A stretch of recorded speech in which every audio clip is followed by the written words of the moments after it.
जैन धर्म की शिक्षाएं, जो कि जैन धर्म के टॉपिक में सबसे ज्यादा इंपॉर्टेंट रोल प्ले करता है। ठीक है, अगर जैन धर्म के अकॉर्डिंग बात करें, जैन धर्म के अंतर्गत कौन सी चीजें सबसे ज्यादा इंपॉर्टेंट है, तो वो जैन धर्म की शिक्षाएं या फिर महावीर द्वारा जो दी गई शिक्षाएं है वो है। आगे चल के आप जब बौद्ध धर्म पढ़ोगे, बौद्ध धर्म की भी शिक्षाएं सबसे ज्यादा इंपॉर्टेंट है उसके टॉपिक के अकॉर्डिंग। और आगे चल के आपको जैन धर्म और बौद्ध धर्म की शिक्षाओं की तुलना करनी पड़ेगी कि ऐसी कौन सी शिक्षाएं हैं, या फिर ऐसा कौन सा, अगर जैन धर्म की बात करें तो क्या ये आत्मा को मानता है, क्या ये ईश्वर को मानता है, या फिर अगर बौद्ध धर्म की बात करें तो बौद्ध धर्म को मानता है या फिर नहीं मानता। ठीक है, इसलिए आपको जैन धर्म की शिक्षाएं या महावीर द्वारा दी गई शिक्षाओं को सबसे ज्यादा याद रखना है, अच्छी तरह से याद रखना है। और मेंस के पेपर 4th में एथिक्स के चैप्टर में जो दार्शनिक है, जो विचारक है, उसके अंतर्गत भी आपको ये सारी चीजें पढ़नी पड़ेगी। तो आप इसको इस तरह से पढ़ लो कि आपको अलग से वहां पर पढ़ने की जरूरत ना पड़े। ठीक है, इन्हीं चीजों से आपकी वो सारी चीजें कवर हो जाए, और इसी तरह से आपको बौद्ध धर्म में भी पढ़ना है। ठीक है, चलिए टॉपिक पे आते हैं, जैन धर्म के सिद्धांत या फिर महावीर की शिक्षाएं। अब जैन धर्म भारत में अपना एक अलग धर्म को लेकर के, अगर हम महावीर की बात करें, हम गौतम बुद्ध की बात करें, बौद्ध धर्म की बात करें, तो ये सब एक अलग धर्म को लेकर के आ गए थे। और आज भी तब से लेकर आज तक ये जो धर्म है, हालांकि इसका जो प्रचार प्रसार है वो कम हो गया है, लोगों की संख्या भी धीरे धीरे, इसके धर्मावलंबियों की संख्या भी धीरे धीरे कम होती जा रही है, लेकिन उस समय पर जब इसका विस्तार हो रहा था तब इसमें बहुत सारी ऐसी अच्छी अच्छी चीजें थी जो जनता को प्रभावित कर रही थी, जिसके कारण जनता इस धर्म को अपनाने के लिए आगे आ रही थी। ठीक है, देखते हैं जैन धर्म के अंतर्गत कौन कौन से सिद्धांत दिए गए थे, क्या क्या ऐसी चीजें की गई थी कि जनता इस धर्म के प्रति आकर्षित हो रही थी। ठीक है, जैन धर्म के प्रमुख सिद्धांत निम्नलिखित है। सबसे पहली बात, त्रिरत्न। सबसे पहला है त्रिरत्न। जैन धर्म के सिद्धांतों में पहला सिद्धांत था इनका त्रिरत्न। त्रिरत्न मतलब, त्रि मतलब होता है 3, रत्न मतलब होता है आभूषण। ठीक है, यहाँ पर ये जो शब्द है इसका आप समझ लेंगे, आभूषण। त्रिरत्न कौन कौन से थे? सम्यक ज्ञान, याद रखना है, सम्यक ज्ञान। देखिए कुछ चीजें आपको बौद्ध धर्म में भी सेम मिलेंगी। ठीक है, इसके अंतर्गत जो चीजें हैं वो बस अलग मिलेंगी, तो कंफ्यूज नहीं होना है, आपको अच्छे से पढ़ते चले जाना, नहीं तो आप आगे चलकर कंफ्यूज हो जाओगे। ठीक है, त्रिरत्न पहला क्या है? सम्यक ज्ञान। ठीक, दूसरा है त्रिरत्न सम्यक दर्शन। ठीक है, एंड थर्ड एंड लास्ट है सम्यक चरित्र। त्रिरत्न होता क्या है? देखिए जैन धर्म में जो अंतिम जैन धर्म का पड़ाव होता है, देखिए किसी भी व्यक्ति का जो अंतिम जीवन होता है वो मोक्ष प्राप्ति का जीवन होता है, ऐसा कहा गया है। ठीक है, और मोक्ष की प्राप्ति के लिए ही अपने आत्मा को हमेशा के लिए अब क्या कह सकते हैं, आत्मा को संतुष्ट करने के लिए पूरे जीवन भर जो कार्य करता है इंसान। ठीक है, और अंत में वो जो अच्छे कर्म होते हैं, ऐसा कहा जाता है कि मोक्ष की प्राप्ति के लिए बहुत ज्यादा सहायक सिद्ध होते हैं। ठीक है, तो जैन धर्म में मोक्ष को बहुत ज्यादा इंपॉर्टेंट माना जाता है कि अगर आपको मोक्ष की प्राप्ति चाहिए, मोक्ष को प्राप्त करना है, तो जीवन भर आप अच्छे कर्म करो। तो जैन धर्म में मोक्ष की प्राप्ति के लिए त्रिरत्नों का पालन आवश्यक बताया गया है। त्रिरत्नों के अंतर्गत जो भी मैंने चीजें बताई है, इनका पालन आवश्यक बताया गया है। किस लिए? मोक्ष की प्राप्ति के लिए। जैसा कि मैंने बताया, मोक्ष की प्राप्ति करना जैन धर्म का सबसे महत्वपूर्ण गुण माना जाता है। ठीक है, तो त्रिरत्नों का पालन तो आवश्यक है, लेकिन देख लेते हैं कि ये त्रिरत्न है क्या। ठीक है, पहला त्रिरत्न है इनका सम्यक ज्ञान।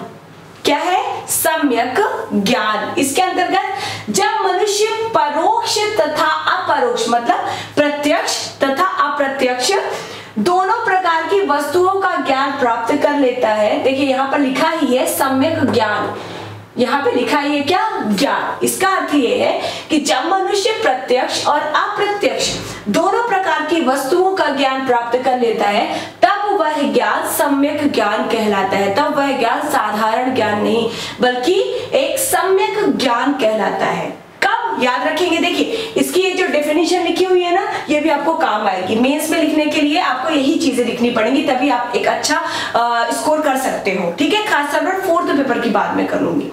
तो क्या है सम्यक ज्ञान? जब मनुष्य प्रत्यक्ष या फिर प्रत्यक्ष या अप्रत्यक्ष दोनों प्रकार की वस्तुओं का ज्ञान प्राप्त कर लेता है, तब वह ज्ञान क्या कहलाता है? सम्यक ज्ञान। तो ये हो गया आपका पहला त्रिरत्न, कौन सा? सम्यक ज्ञान।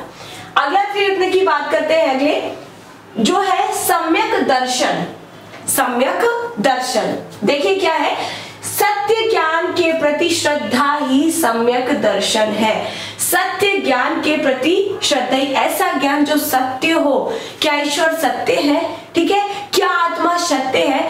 जो भी इनमें से जो भी ज्ञान सत्य है, उस सत्य ज्ञान के प्रति अपनी श्रद्धा ही क्या है? सम्यक दर्शन है। ना कि वेदों के प्रति श्रद्धा, ना कि किसी धार्मिक कर्मकांडों के प्रति श्रद्धा, बल्कि सत्य ज्ञान के प्रति श्रद्धा क्या है? सम्यक दर्शन है। एक बार फिर से सुनेंगे, सत्य ज्ञान के प्रति श्रद्धा ही सम्यक दर्शन है। सत्य ज्ञान में चाहे वो ईश्वर आता हो जैन धर्म के अनुसार, चाहे वो वेद आते हो। देखिए वेदों को तो दोनों, चाहे वो बौद्ध धर्म हो चाहे वो जैन धर्म हो, वेदों के विरोध में ही इतने बड़े धर्म आकर के खड़े हुए थे। ठीक है, तो अभी हम बात कर लेते हैं अपने टॉपिक की। तो सत्य ज्ञान के प्रति श्रद्धा ही सम्यक दर्शन है। सम्यक दर्शन का तात्पर्य जैन तीर्थंकरों में विश्वास रखने से है। विश्वास रखने से का क्या मतलब है? जैन तीर्थंकर जो भी अपनी जो भी सिद्धांत बता रहे हैं, ठीक है, जो भी नियम बता रहे हैं, उनके नियम को फॉलो करना ही जैन धर्म के अनुसार सम्यक दर्शन है।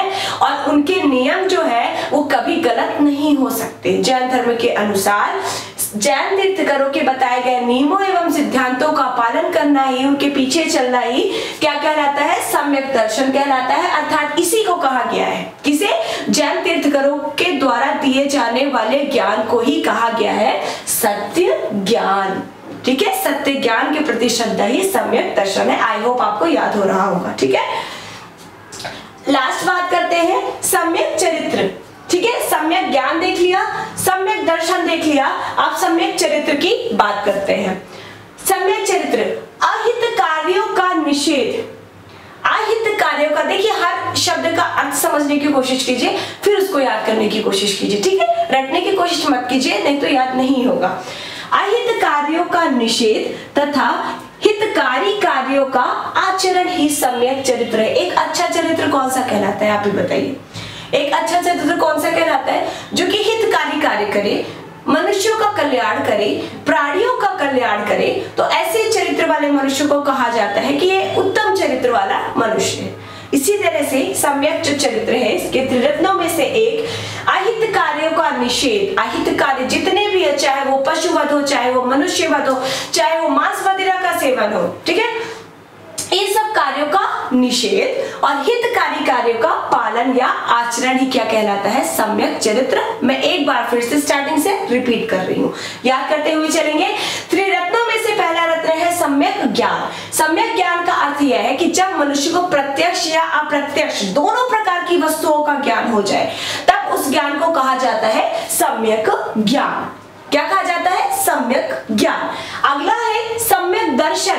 सम्यक दर्शन का अर्थ क्या होता है कि मोटे मोटे तौर पर जो जैन तीर्थंकर है उनको फॉलो करना, जैन तीर्थंकरों के सिद्धांतों को ही फॉलो करना क्या कहलाता है? सम्यक दर्शन।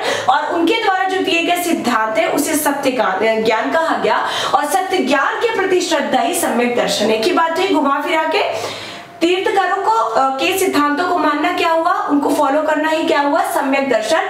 और तीर्थंकरों के द्वारा जो दिए जाने वाले सिद्धांत है, इन्हें सत्य ज्ञान कहा गया है, और इस सत्य ज्ञानों के प्रति श्रद्धा रखना ही क्या है? सम्यक दर्शन है। ठीक है, सम्यक चरित्र क्या है? अहित कार्यों का, अहितकारी कार्यों का निषेध। जो भी कार्य, ऐसे कार्य जो अहितकारी हो, उनका निषेध और हितकारी कार्यों का आचरण ही सम्यक चरित्र कहलाता है। ये हो गए आपके त्रिरत्न। आ जाता है अगर त्रिरत्नों के बारे में अलग से लिखने को, लगभग 6 नंबर के क्वेश्चन में ये पूछ सकता है, तो आप ये चीजें लिख सकते हो। अगर जैन धर्म की विशेषताएं या जैन धर्म के प्रमुख सिद्धांत पूछता है, तो आपको सारी चीजें लिखनी पड़ेंगी, और ये लगभग आपको 15 नंबर में ही पूछ सकता है। ठीक है, 3 नंबर में आपको कैसे क्वेश्चन पूछेगा? त्रिरत्न क्या होते हैं? ठीक है, त्रिरत्न क्या होते हैं? जैन धर्म में मोक्ष की प्राप्ति के लिए त्रिरत्नों का पालन आवश्यक बताया गया है, और उसमें आप त्रिरत्न लिख देंगे कौन कौन से हैं। ठीक है, लिखना है। अब तो आप बहुत अच्छे से लिख सकते हो। सम्यक चरित्र क्या होता है आपको 3 नंबर में लिखना है, चाहे वो 4th पेपर में हो चाहे वो 1st पेपर की बात हो, ठीक है। आप बहुत अच्छे से इसे लिख सकते हो। तो पहला सिद्धांत अपना हो गया त्रिरत्न। दूसरे सिद्धांत की ओर आते हैं, ठीक है। जैन धर्म के दूसरे सिद्धांत की ओर आते हैं, बहुत इंपॉर्टेंट है, जो है पंच महाव्रत। क्या है? पंच महाव्रत, ठीक है। पंच महाव्रत से ही पता चल रहा है, यहाँ पर क्या लिखा हुआ है? पंच। पंच मतलब है 5, ठीक है। महाव्रत, महाव्रत मतलब इसमें 5 महाव्रतों का प्रतिपादन किया गया है। जैन धर्म में 5 महाव्रतों का प्रतिपादन किया गया है, जो कि जैन धर्म के प्रमुख सिद्धांतों में से एक है, ठीक है। पंच महाव्रतों में से जो शुरू के 4 व्रत है, जो प्रथम 4 व्रत है, इनका प्रतिपादन जैन धर्म के, तो देखिए महावीर स्वामी जैन धर्म के 24वें तीर्थकर थे, ठीक है। तो जो पंच महाव्रत है, इनमें से प्रथम 4 का प्रतिपादन जैन धर्म के 23वें तीर्थकर पार्श्वनाथ के द्वारा किया गया था। जैन धर्म के 23वें तीर्थकर पार्श्वनाथ के द्वारा किया गया था। और जो 5वां और अंतिम महाव्रत है, वो किया गया था प्रतिपादन उसका महावीर स्वामी द्वारा, ठीक है। महावीर स्वामी ने पंच महाव्रतों में से 5वां जो महाव्रत है वो जोड़ा था। अब हम देख लेते हैं कौन कौन से ये पंच महाव्रत, क्योंकि विशेषताएं अगर ज्यादा नंबर में पूछ ली जाती है तो आपको इसके अंतर्गत सारी चीजें लिखनी पड़ेंगी। सत्य, सबसे पहला महाव्रत कौन सा है? सत्य। देखिए पहले मैं अलग से महाव्रत बता देती हूँ सारे। सत्य, अहिंसा, अस्तेय, अपरिग्रह, 4 हुए। सत्य, अहिंसा, अस्तेय, अपरिग्रह, इन 4 का प्रतिपादन किया था जैन धर्म के 23वें तीर्थकर पार्श्वनाथ ने।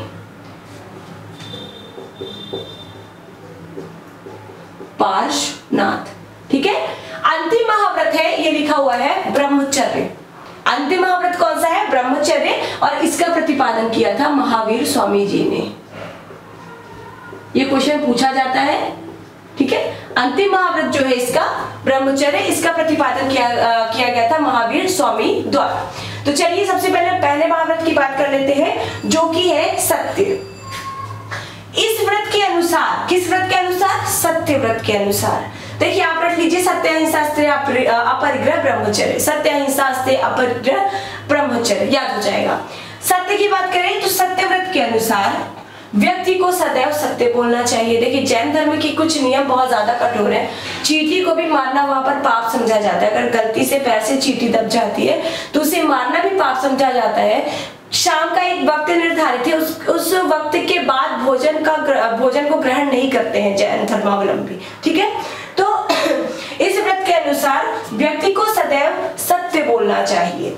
सत्य बोलने के लिए देखिए, सत्य आदमी कब बोल सकता है? सत्य बोलने के लिए व्यक्ति को लोभ से, देखिए सत्य, जो हम इंसान या फिर हम सब जो झूठ बोलते हैं, वो झूठ का भी कुछ कारण होता है। वह कारण कुछ भी हो सकता है, जैसे लोभ, किसी लालच के लिए, किसी लाभ के लिए इंसान झूठ बोलता है। मोह के लिए, मोह में आकर के, जैसे एक माता अपने पुत्र को किसी चीज से बचाने के लिए झूठ बोलती है, तो ये क्या है? उसका मोह है। अगर उसने मोह त्याग दिया तो वो असत्य को हमेशा के लिए त्याग देगी। माया के लिए, क्रोध के लिए, ठीक है। क्रोध के कारण भी आदमी क्या करता है? क्रोध से बचने के लिए भी आदमी झूठ बोल देता है, ठीक। तो क्या कहा गया है इसमें कि व्यक्ति को सदैव एक व्रत है, ठीक है। व्रत का मतलब यहाँ पर अन्न जल त्याग करने से नहीं है। व्रत का मतलब यहाँ पर है सत्य बोलने से, अहिंसा का मार्ग अपनाने से, अस्तेय, अपरिग्रह और ब्रह्मचर्य का मार्ग अपनाने से, ठीक है। सत्य के अंतर्गत ये कहा गया है कि व्यक्ति को सदैव सत्य बोलना चाहिए, और सत्य बोलने के लिए व्यक्ति को लोभ, मोह, माया, क्रोध आदि से दूर रहना चाहिए। जैसा कि मैंने बताया क्यों रहना चाहिए, ठीक है। हम मानते हैं कि चोर चोरी करता है, ठीक है। चोर चोरी क्यों करता है? लालच के कारण, ठीक। लालच के कारण चोर चोरी करता है, और जब वह पुलिस के द्वारा पकड़ा जाता है तो पुलिस से वह झूठ बोलता है कि नहीं, मैंने चोरी नहीं की है। तो इन सब का लास्ट में आकर के क्या बोलता है? वो असत्य बोलता है। और जब उसने चोरी करने के लिए अपना मन बनाया था, तो क्यों मन बनाया था? लालच के कारण। लालच के कारण, ठीक है, मतलब कुल मिला के लालच के कारण ये असत्य बोलता है। जैसे कि मैंने माता और पुत्र का उदाहरण दिया था, माता किसके कारण, मोह के कारण। अब मान लेते हैं इसी चोर को इस चोर को जब पुलिस लेकर के जाती है और उसकी माँ अपने बेटे को बचाने के लिए पुलिस स्टेशन पर जाती है, ठीक है, तो उसकी माँ को पता होता है कि उसके बेटे ने क्या किया है, लेकिन मोह के कारण वह क्या बोलती है कि नहीं, मेरे बेटे ने चोरी नहीं की है। तो मोह के कारण भी अंत में आकर असत्य का मार्ग अपनाया जाता है। यदि चोर लालच को छोड़ दे तो वो असत्य को बोलना भी छोड़ देगा। यदि माता मोह को छोड़ दे तो माता असत्य को भी त्याग देगी। आया समझ में? इस तरह से महावीर स्वामी जो पहला व्रत था वो पार्श्वनाथ द्वारा दिया गया था। तो जो तीर्थकर थे उनके द्वारा क्या कहा गया कि हमेशा सत्य बोलना चाहिए, और सत्य बोलने के लिए मोह, माया, दया, क्रोध, इन सब चीजों को भूलना चाहिए, ठीक है। अब आते हैं हम अगला व्रत, अहिंसा। देखिए, सबसे बड़ी विशेषता जो जैन धर्म की है ना, सबसे बड़ी और सबसे इंपॉर्टेंट वो है इसका अहिंसा का सिद्धांत, ठीक है।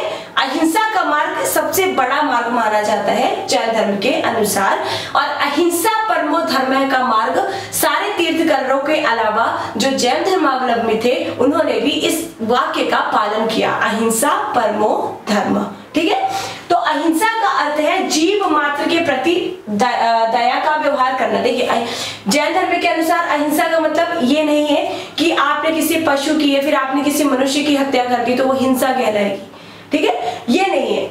इसका मतलब ये है, अहिंसा का अर्थ जैन धर्म के अनुसार ये है कि जीव मात्र के प्रति ही आप दया का व्यवहार करो, ठीक है। अगर आप किसी जीव के प्रति किसी क्रोध का उसके प्रति उसके सामने क्रोध दिखाते हो उससे, ठीक है, या फिर उसे किसी भी रूप में प्रताड़ित करते हो, ये भी अहिंसा ही मानी जाएगी, हिंसा ही मानी जाएगी, ठीक है। तो अहिंसा का अर्थ क्या होता है, जीव मात्र के प्रति दया का व्यवहार रखो और जीवों की हत्या ना करो, ठीक है। ये हो गया दूसरा महाव्रत। तीसरा महाव्रत है अस्तेय, ठीक है। तीसरा क्या है, अस्तेय।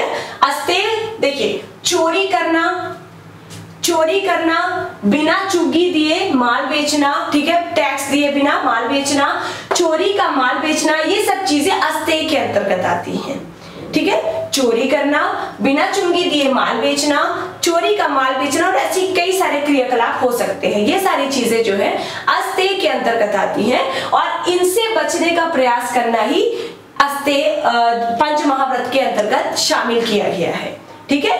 अगला जो महाव्रत है अस्तेय। अस्तेय का अर्थ क्या है, चोरी करना, बिना चुंगी बिना टैक्स से माल बेचना या फिर अन्य क्रियाकलाप करना, इन सभी चीजों से बचने का प्रयत्न करना ही महाव्रत के अंतर्गत आता है। अगला महाव्रत जो चौथा है, पार्श्वनाथ द्वारा दिया गया जो आखिरी महाव्रत है वो है अपरिग्रह। अपरिग्रह का अर्थ होता है उन सभी वस्तुओं का परित्याग करना जिनके द्वारा इंद्रिय सुख की उत्पत्ति होती है। इंद्रिय सुख मतलब आराम, जैसे कि मखमल का गद्दा, ठीक है, मखमल का कोई बिस्तर, उसका त्याग कर दो, क्योंकि उसके बाद उसमें सोने के बाद हमें इंद्रिय सुख की प्राप्ति होती है, ठीक है। तो अपरिग्रह का अर्थ मोटे मोटे तौर पर होता है वस्तुओं का संग्रह ना करना, ठीक है, वस्तुओं को इकट्ठा ना करना। तो उन सभी वस्तुओं का परित्याग करना या त्याग करना जिनके द्वारा इंद्रिय सुख की प्राप्ति होती है, इंद्रिय सुख की उत्पत्ति होती है, ठीक है। तो ये हो गए 4 महाव्रत जो कि 23वें तीर्थंकर पार्श्वनाथ के द्वारा दिए गए थे। अंतिम महाव्रत है जो कि महावीर स्वामी के द्वारा दिया गया था, वो है ब्रह्मचर्य। ब्रह्मचर्य का अर्थ क्या है, देखिए उधर लिखा हुआ है, सभी इंद्रिय विषय वासनाओं को त्याग कर संयम का जीवन व्यतीत करना ही ब्रह्मचर्य है। सभी इंद्रिय विषय वासनाओं को त्याग देना, ठीक है, एकदम संयम का जीवन व्यतीत करना, एक तरह से सन्यासी का जीवन व्यतीत करना। सन्यासी तो बहुत ज्यादा हो जाएगा, मतलब एक तरह से, ठीक है, मोटे मोटे तौर पर बोला जाए तो सन्यासी का जीवन व्यतीत करना, विषय वासनाओं को त्याग कर, ये सारी चीजें क्या कहलाती है, ब्रह्मचर्य कहलाती है। ब्रह्मचर्य जो है पंच महाव्रतों में से आखिरी और 5वां महाव्रत है जिसे महावीर स्वामी द्वारा प्रतिपादित किया गया है, ठीक। ये हो गए आपके 2 विशेषताएं, पहला तो हो गया त्रिरत्न, दूसरा हो गया पंचमहाव्रत। जिस प्रकार मैंने त्रिरत्न में बताया था उसी प्रकार पंचमहाव्रत में भी आपके 6 नंबर में चीजें पूछी जा सकती है। 3 नंबर के हिसाब से अलग अलग से चीजें पूछी जा सकती है, जैसे सत्य अहिंसा, अस्तेय, अपरिग्रह। ठीक है, सॉरी। अगली जो विशेषता है इसकी वो है अनिश्वरवादिता। देखिए आपको ये जो चीजें मैंने लिखी है ना, ये विशेषता है, ये आपको बहुत अच्छी तरह से याद रखनी है, क्योंकि बौद्ध धर्म में कुछ चीजें इनसे अलग है और वही चीजें तुलना करने के लिए आपसे पूछता है। ठीक है, कि ऐसा कौन सा धर्म है जिसमें ईश्वर के प्रति आस्था रखी जाती है या आत्मा में विश्वास रखा जाता है।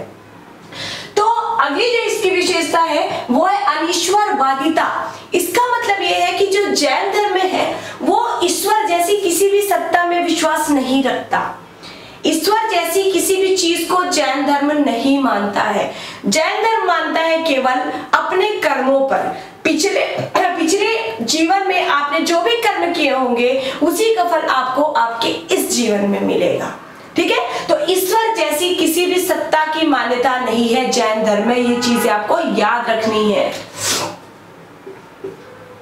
ईश्वर जैसी किसी भी सत्ता की मान्यता नहीं है जैन धर्म में। अगला आते हैं आत्मवादिता। आत्मवादिता का अर्थ है आत्मा में विश्वास।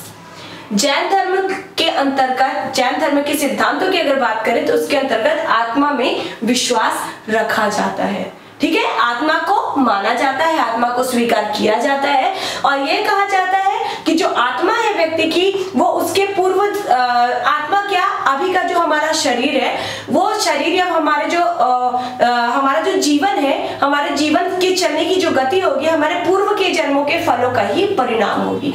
हमने पिछले जन्म में जो कर्म किए होंगे उसी का फल हमें इस जन्म में मिल रहा है। ठीक है, तो आपको आत्मवादिता भी याद रखनी है। क्या क्या, देखिए सबसे पहले अनिश्वरवादिता, ईश्वर की सत्ता में विश्वास नहीं रखता जैन धर्म।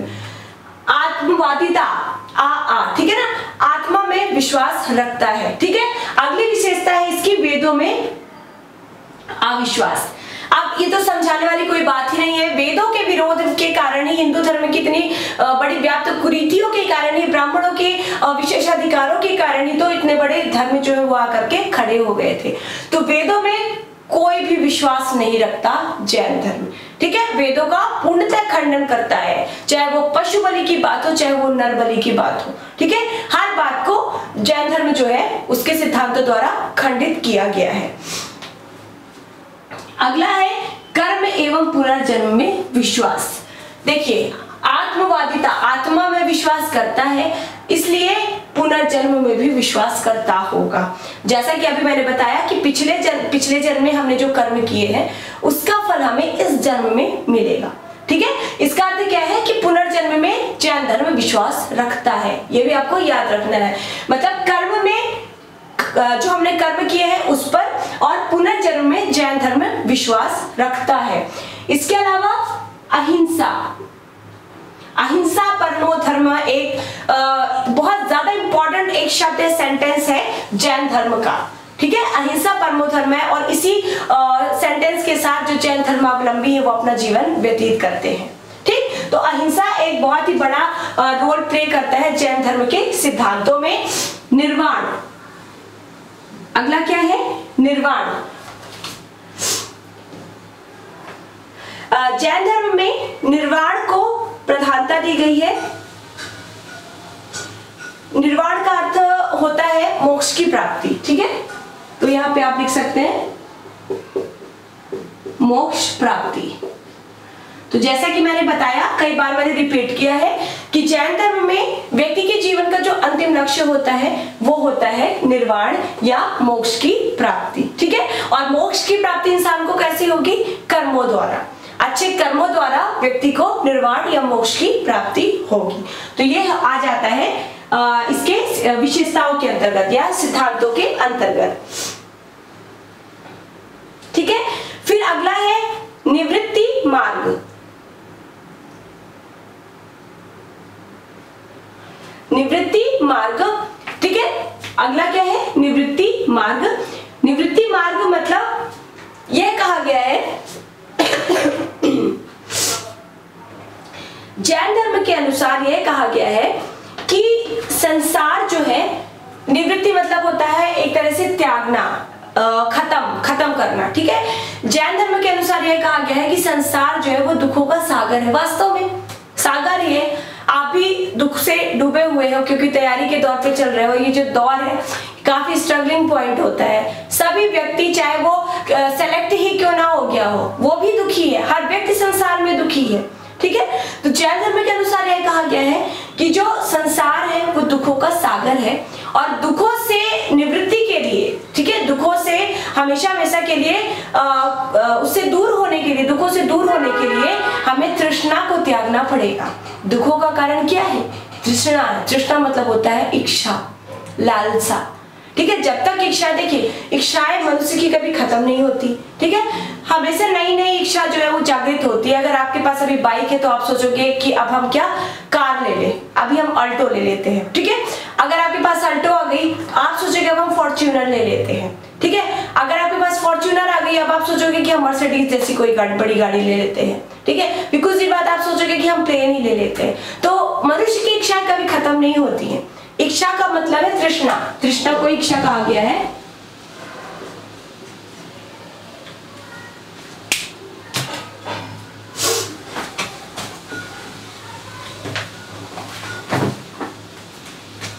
तृष्णा को इच्छा कहा गया है। तो जब तक मनुष्य के अंदर इच्छाएं बढ़ती रहेंगी, ठीक है, इच्छाओं को बढ़ने से क्या होगा? दुख होगा, हमको नहीं मिल पा रहा है, लोगों के अंदर तनाव होगा, हम कैसे भी करके हमको मर्सिडीज लानी ही लानी है, ठीक है। तो यही कहा गया है कि संसार दुखों का सागर है और इन दुखों का कारण क्या है? केवल तृष्णा।